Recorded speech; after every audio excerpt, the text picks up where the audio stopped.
Pernah tak anda tertanya-tanya macam mana ada syarikat besar nampak untung berjuta-juta tapi cukai dibayar macam kecil sangat? Salah satu caranya ialah melalui anak syarikat dan juga affiliate companies. Okey, konsep dia macam ni. Sebuah syarikat utama ada beberapa syarikat lain di bawah kumpulan yang sama.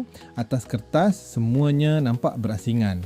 Tapi hakikatnya mereka masih berkait. Contohnya syarikat A buat untung besar. Sepatutnya bila untung besar, cukai pun besar. Tapi sebelum untung itu dikenakan cukai, syarikat A mula bayar macam-macam kepada syarikat berkaitan.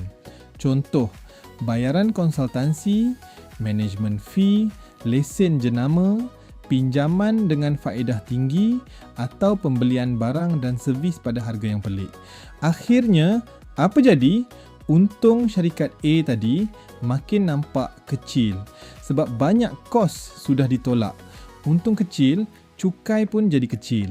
Tapi dalam masa yang sama, duit itu sebenarnya mungkin sudah berpindah ke anak syarikat lain ataupun affiliate company lain dalam kumpulan yang sama. Kadang-kadang syarikat yang terima bayaran itu berada di tempat yang cukainya lebih rendah atau ada insentif cukai tertentu. Jadi secara kasar, bukan duit hilang, duit cuma dialihkan dari satu poket ke poket lain dalam kumpulan yang sama. Inilah yang selalu dikaitkan dengan isu profit shifting atau transfer pricing manipulation kalau dibuat secara tidak munasabah. Penting untuk faham, bukan semua urusan antara syarikat berkaitan itu salah. Banyak memang sah di sisi undang-undang kalau ada justifikasi sebenar, harga pasaran yang munasabah dan dokumentasi lengkap.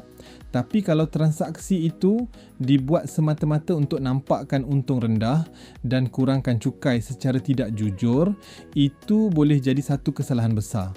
Sebab itu, pihak berkuasa cukai akan tengok adakah harga itu munasabah, adakah servis itu betul-betul wujud, adakah bayaran itu logik atau itu cuma helah atas kertas.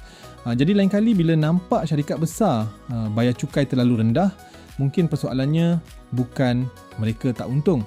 Tetapi untung itu sebenarnya direkod dekat mana? Kalau anda belajar sesuatu yang baru dan suka video macam ni, jangan lupa tekan butang like, share dan komen di bawah dan subscribe. Jumpa lagi